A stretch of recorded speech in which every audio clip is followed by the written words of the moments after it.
Think you know Freddy Krueger? These secrets from the set of A Nightmare on Elm Street will haunt you. What's with kids today, huh? No respect. From last-minute script changes to terrifying practical effects, here are 10 secrets that made Freddy unforgettable. Welcome to prime time, bitch! Hey horror fans, Neon Fossil here. I always like a strong entrance. Today we're diving deep into the making of one of the most iconic slasher films of all time, A Nightmare on Elm Street. Every town has an Elm Street. Wes Craven's terrifying creation, Freddy Krueger, didn't just scare audiences. The production itself was filled with shocking stories, dangerous stunts, and creative ingenuity. There's a lot more lurking off camera than you ever realized. We'll see, bitch. We'll just see. Let's step into Freddy's nightmare and uncover 10 secrets from the set. Welcome to my world, bitch. 1. Freddy Krueger's design. The now iconic burned face and red and green sweater weren't a guaranteed choice. Early drafts of Freddy envisioned him more like a traditional ghost or masked killer, but Wes Craven wanted something unique that would linger in the audience's nightmares. We wanted a melted look, and we wanted a bit of a evocation of a witch. Makeup artist David B. Miller crafted Freddy's burnt look using layers of latex and careful shading to create a terrifying, realistic effect. It took hours each day to apply, and even minor tweaks could make Freddy look far more grotesque or just cartoonish. Every day to have that makeup on, his head is totally covered. That distinctive image became one of horror's most unforgettable icons. 2. The original script was darker than you think. Craven's first draft of A Nightmare on Elm Street included far more intense adult themes, including graphic violence and an even bleaker ending for Nancy. The souls of the children. Give me strength. Some scenes were considered too disturbing, and the studio pushed back, requiring rewrites to maintain a balance between fear and accessibility.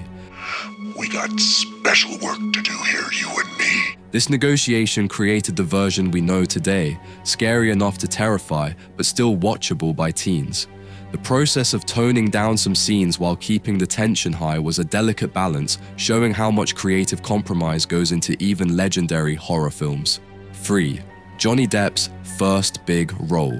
Before Freddy became a household name, a young Johnny Depp landed his first major film role as Glenn Lance, Nancy's boyfriend. This is your brain on drugs. Questions? Yeah! Depp was relatively unknown, and his work on the set is full of behind-the-scenes stories. He reportedly improvised dialogue in several key scenes. I won't screw up. He was just terrified that he wasn't doing a good job. Adding naturalistic reactions to the surreal nightmare sequences. His early charisma on set helped anchor the film's tension, and while Freddy often steals the spotlight, Depp's performance gave audiences a character to care about. Okay. Heightening the terror when the nightmare sequences escalated. 4. Practical effects over CGI.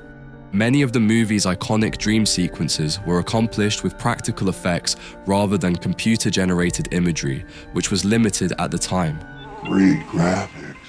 From Freddy's claw slicing through walls to Nancy's bed sinking into the floor, these effects required ingenuity and sometimes dangerous setups.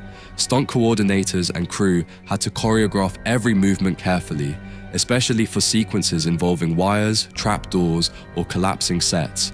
The realism of these practical effects added to the visceral horror, creating moments that still terrify audiences decades later. 5. The burn suit controversy. To get Freddy's realistic burned skin effect, the makeup team initially used a latex burn suit and prosthetics. When I first showed Robert, he was just excited. It was going to be a lot of fun to play this character. However, the suit was so uncomfortable that Robert Englund, who played Freddy, nearly passed out during long takes. It got to the point where at the end of the day, he wouldn't even wait for me to come and take it off carefully with solvents and things. He would just rip the whole mask off. The team had to constantly adjust the layers and temperature to ensure he could move, speak, and perform stunts without injuring himself. This discomfort didn't stop Englund from delivering a chilling performance. tried so hard to be good. In fact, it may have added a subtle, unsettling stiffness to Freddy's movements, making him appear even more unnatural on screen. 6. The dream sequences were truly dangerous. Shooting the surreal dream sequences was far from safe. Crew members rigged suspended beds, trapdoors, and breakaway props to simulate Nancy's terrifying experiences. Some sets collapsed accidentally during rehearsals, narrowly missing cast and crew. I'll get you, my pretty, and your little soul, too! Safety protocols were constantly updated, but the unpredictable nature of the sequences made every take risky. This commitment to realism gave the film its nightmarish edge, making the audience feel trapped in the dream with Nancy and her friends, even if the actors were just as terrified behind the camera. 7. Wes Craven's cameo horror fans might have missed. Wes Craven makes a brief cameo in the film, a small nod to his role as the mastermind behind the terror. It's a fun Easter egg for fans and demonstrates Craven's hands-on involvement throughout production. While his presence is subtle, it's another reminder that the vision and energy driving the film came from his unique perspective, shaping Freddy into the unforgettable character that would dominate slasher lore for decades. 8. The sound design was key to fear. Freddy's presence is enhanced by sound, from the metallic claw swipes to the eerie nursery rhymes.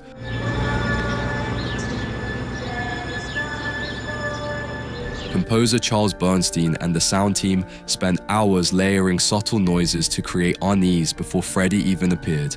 The infamous nursery rhyme, 1, 2, Freddy's coming for you, became instantly iconic, partially because it's deceptively simple yet chilling. Behind the scenes, recording and perfecting these sounds involved experimentation with pitch, echo, and timing, ensuring the auditory experience was as unsettling as the visuals, embedding fear deep into viewers' minds. 9. Unintended scares on set. While the goal was to scare audiences, the set itself scared actors and crew at times. Dark sets, unexpected prop movements, and loud sound effects caused real jump scares during filming. Robert Englund would sometimes startle even the camera operators, proving how effective the horror design truly was. These accidental scares added to the film's authenticity, as actors' natural reactions made the scenes more believable. I'm your boyfriend now, Nancy. The line between the nightmare on screen and the real-life tension on set was often blurred, creating an environment that heightened the fear factor for everyone involved. 10. Freddy became a cultural icon. The combination of Robert Englund's performance, groundbreaking practical effects, and Wes Craven's direction turned Freddy Krueger into one of horror's most enduring villains. Bon appetit! From the clawed glove to the burnt face, every choice made during production became legendary. The film's success spawned multiple sequels, merchandise, and Halloween costumes, making Freddy a permanent fixture in pop culture. Behind-the-scenes stories like these show how much effort, risk, and creativity went into crafting a nightmare that audiences would never forget, and one that continues to haunt imaginations today. You are all my children now. There you have it, 10 secrets from the set of A Nightmare on Elm Street. Which behind-the-scenes story shocked you the most? Did you notice any of the improvisation or practical effects when you rewatched the movie? Drop your favorite in the comments and make sure to like, subscribe, and hit the bell so you never miss a nostalgic deep dive. I'll have to pass that message myself, won't I? From all of us here, Neon Fossil keeping your favorite 80s classics alive, nightmares and all. Until then...